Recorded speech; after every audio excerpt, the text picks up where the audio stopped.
வெடி விபத்து நிகழ்ந்த திமுக பிரமுகரின் கால்குவாரியை நிரந்தரமாக மூட வலியுறுத்தல். மதுரை தூத்துக்குடி தேசிய நெடுஞ்சாலையில் கிராம மக்கள் மறியலில் ஈடுபட்டதால் பரபரப்பு.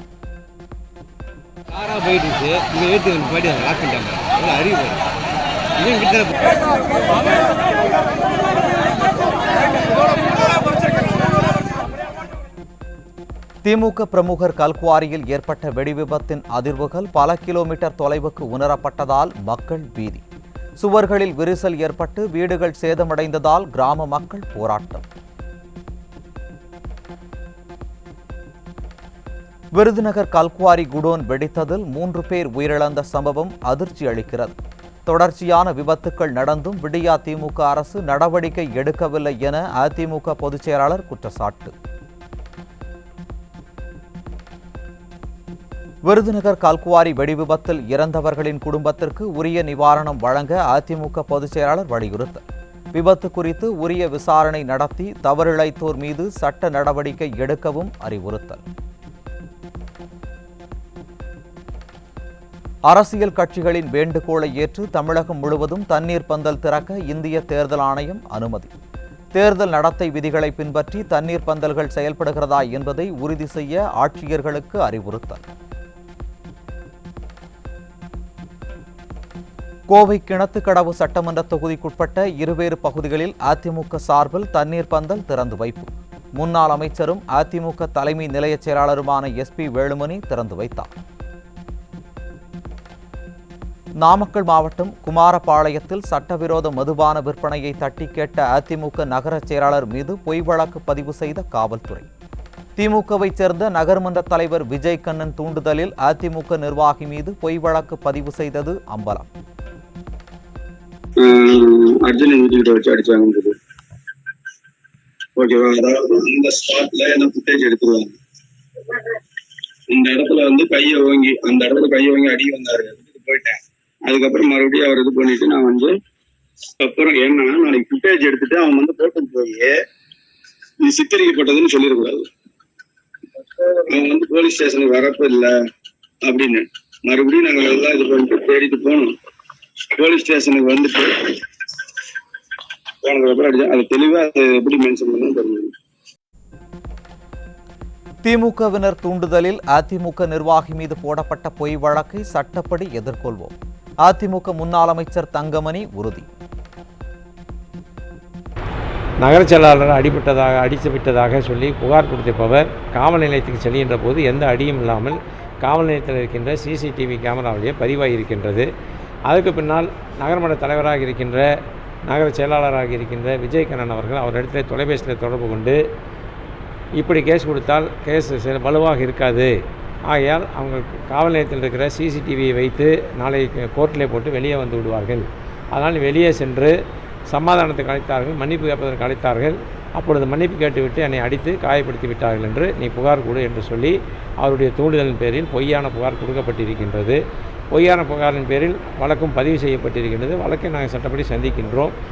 அனைத்து இந்திய அண்ணா திராவிட முன்னேற்ற கழகத்தை பொறுத்தவரை யார் தவறு செய்தாலும் தட்டி கேட்கின்ற இயக்கம் அனைத்து இந்திய அண்ணா திராவிட முன்னேற்ற கழகம். அது அந்த நாளை பொறுத்தவரை நகர செயலருக்கு ஃபோன் வந்த காரணத்தினால் சட்டவிரோதமாக நடைபெற்று கொண்டிருக்கின்ற பாரை ஒருத்தர் ஃபோட்டோ எடுத்தார்கள், அவரை அடித்து பிடுங்கி விட்டார் என்று சொன்ன காரணத்திற்காக அங்கே சென்றிருக்கின்றார். ஆக அதை திசை திருப்புகின்ற வகையில் ஒருத்தரை மண்டை உடைத்து திமுகவுக்கு சேர்ந்தவர்களை மண்டையை உடைத்து விட்டார்கள் என்று சொல்லி எங்களுடைய நகர செயலாளர் பேரில் வழக்கை தொடுத்திருக்கின்றார்கள். வழக்கை நான் சட்டப்படி சந்திக்க முடிகின்றேன், அதை பற்றி பிரச்சனை இல்லை. நேற்றைய தினம் மாவட்ட காவல்துறை கண்காணிப்பாளரையும் சந்தித்து உண்மை நிலைமையை சொல்லிட்டு வந்திருக்கின்றேன். இதை நாங்கள் நீதிமன்றத்திலும் சந்திக்க இருக்கின்றோம். சிட்கோ தொழிலை பாதிக்கும் மதுரை மாஸ்டர் பிளான் திட்டத்தில் மாற்றம் கொண்டு வர வேண்டும். விடியா அரசுக்கு முன்னாள் அமைச்சர் RB உதயகுமார் வலியுறுத்தல். இந்த மாஸ்டர் பிளான் என்கிற பெயரில் மறைமுக சுரண்டலுக்கு தொழில் முனைவர்களை நீங்கள் ஆளாக்கினால் இந்த விஷயத்தை எங்கள் பொதுச் செயலாளர் புரட்சித் தலைவர் ஐயா எடப்பாடி அவருடைய கவனத்தில் கொண்டு சென்று இதை மிகப்பெரிய அளவில் நாங்கள் போராடுவதற்கு தயங்க மாட்டோம். இது தொழில் ஏற்கனவே பின்தங்கி இருக்கிற இந்த மாவட்டத்தை மீண்டும் இது சுரண்டலுக்கு தொழில் முனைவோர்களை சுரண்டலுக்கு தான் ஆளாக்குமே தவிர இந்த மாஸ்டர் பிளான் என்பது முனையளவு 1% கூட வளர்ச்சிக்கான ஒரு வழியை உருவாக்காது என்பதை நான் ஆணித்தரமாக தெரிவித்துக் கொள்கிறேன். கொடைக்கானலில் ஒரு வாரமாக பற்றி எரியும் காட்டுத்தீயை அணைக்க முடியாமல் திணறும் அதிகாரிகள். செல்ஃபி எடுத்து கொடைக்கானலில் கோல்ஃப் விளையாடிய பொம்மை முதல்வர் மகிழ்ந்து கொண்டிருப்பதாக மக்கள் குற்றச்சாட்டு. அரசு பேருந்துகளை பார்ப்பாட்டாக சோதித்து 48 மணி நேரத்தில் அறிக்கை அளிக்க உத்தரவிட்டு 4 நாட்களை கடந்த பிறகும் அறிக்கை பெற்றதாக தகவல் இல்லை. விடியா திமுக அரசு நடவடிக்கை எடுப்பதற்குள் பார்ப்பாட்டாக சாலைகளில் கழன்று விழும் அபாயத்தில் அரசு பேருந்துகள். தமிழ்நாட்டில் நாளுக்கு நாள் உக்கிரமடையும் கோடை வெயிலின் தாக்கம். 20 இடங்களில் சதம் அடித்த வெயிலால் மக்கள் கடும் அவதி. தமிழ்நாட்டில் அதிகபட்சமாக கரூர் பரமத்தியில் 111.2 டிகிரி பாரன்ஹீட் வெயில் கொளுத்தியதால் மக்கள் தவிப்பு. வேலூர், ஈரோட்டில் 110 டிகிரி பாரன்ஹீட் வெயில் பதிவானது. சேலம் மேட்டூர் காவிரியாறு வறண்ட கட்டாந்தரையாக காட்சி. விடியா திமுக ஆட்சி நீர் மேலாண்மையில் சொதப்பியதால் படகு சென்ற பாதையில் அரசு பேருந்து செல்லும் அவலம்.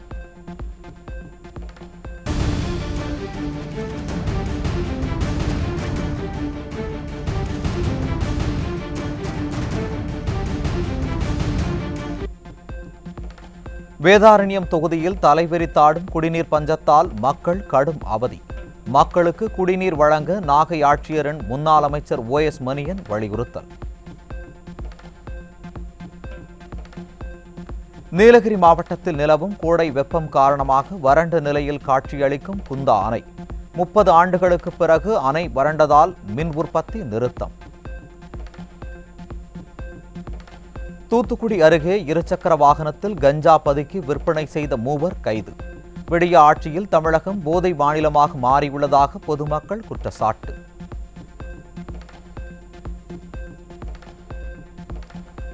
தனக்குத்தானே பிரசவம் பார்த்து குழந்தையின் கால்களை வெட்டிய செவிலியர் மீது 2 பிரிவுகளின் கீழ் வழக்கு பதிவு.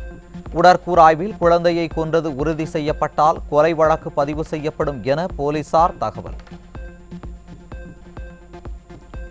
சென்னை எழும்பூரில் ஆயுதப்படை பெண் காவலருக்கு செல்போனில் பேசி பாலியல் தொல்லை அளித்த விவகாரம்.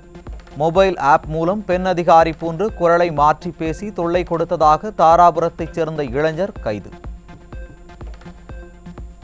கோவை காரமடை அருகே தொழிற்சாலையில் அம்மோனியா வாயு கசிவு ஏற்பட்டதால் மக்களுக்கு கண் எரிச்சல், மூச்சு திணறல் பாதிப்பு.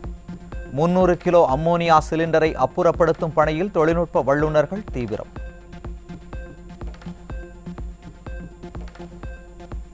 கடந்த 5 ஆண்டுகளில் உணவுப் பொருட்களின் விலை 71% உயர்ந்த போதிலும் ஊதியம் 37% மட்டுமே உயர்வு. உணவுப் பொருட்கள் விலை உயர்வால் மாதாந்திர வருவாயை நம்பியிருக்கும் மக்கள் வேதனை.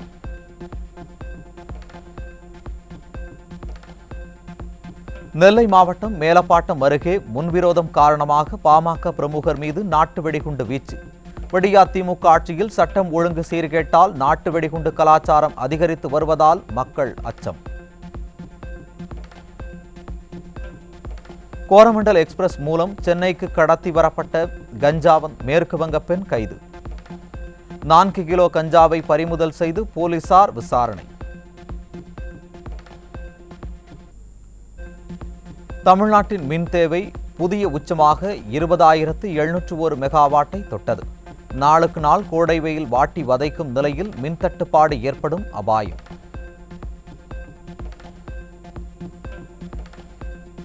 13 ஆண்டுகளாக கனவாகி போன வேளாங்கண்ணி நாகை அகல ரயில் பாதையில் ரயில்களை இயக்கும் திட்டம்.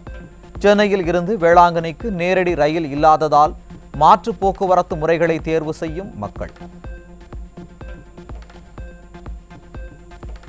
மேஷ ராசியில் இருந்து ரிஷப ராசிக்கு பெயர்ச்சியானார் குரு பகவான். ஆலங்குடி தென்குடி திட்டை பரிகார தளங்களில் குவிந்த பக்தர்கள்.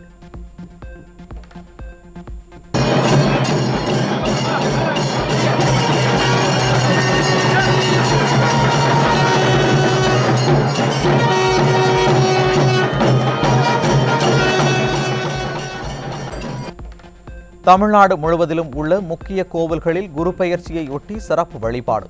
ஆயிரக்கணக்கான பக்தர்கள் கலந்து கொண்டனர்.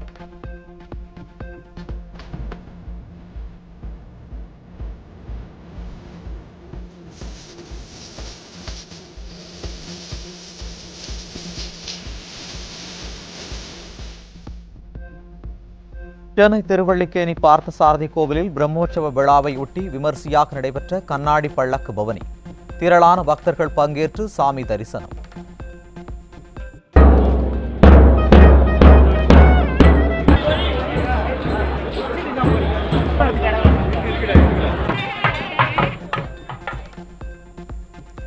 ஒசூர் அருகே பழமை வாய்ந்த தர்மராஜா சுவாமி கோவிலில் வினோத வழிபாடு. கோவில் பூசாரியிடம் துடைப்பம் முரத்தால் அடி வாங்குவதற்காக முண்டியடித்த பக்தர்கள் கூட்டம்.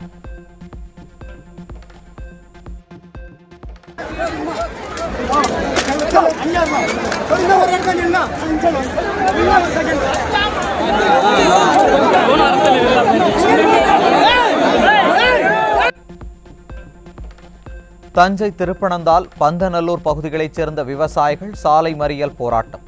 10 நாட்களுக்கு மேலாக மும்முனை மின்சாரம் வழங்கப்படவில்லை என குற்றச்சாட்டு.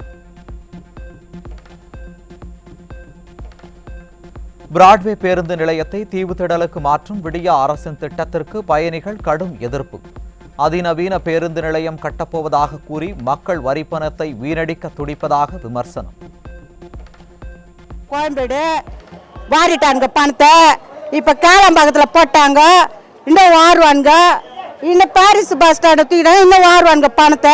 நாங்கள் தான் நாம போட்டுன்னு உட்காந்துருக்கணும். சர்வதேச போதைப்பொருள் கடத்தலில் ஈடுபட்ட முன்னாள் திமுக நிர்வாகி ஜாஃபர் சாதிக்கிற்கு நீதிமன்ற காவல் நீட்டிப்பு.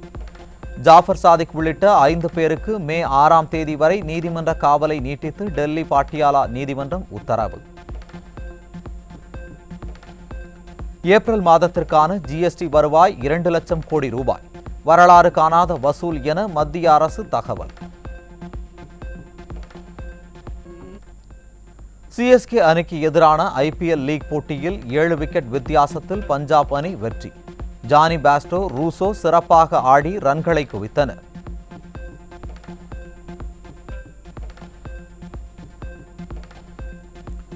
ஐபிஎல் தொடரில் இன்றைய லீக் போட்டியில் ஹைதராபாத், ராஜஸ்தான் அணிகள் மோதல். ராஜஸ்தான் அணியின் தொடர் வெற்றி தொடருமா என ரசிகர்கள் எதிர்பார்ப்பு.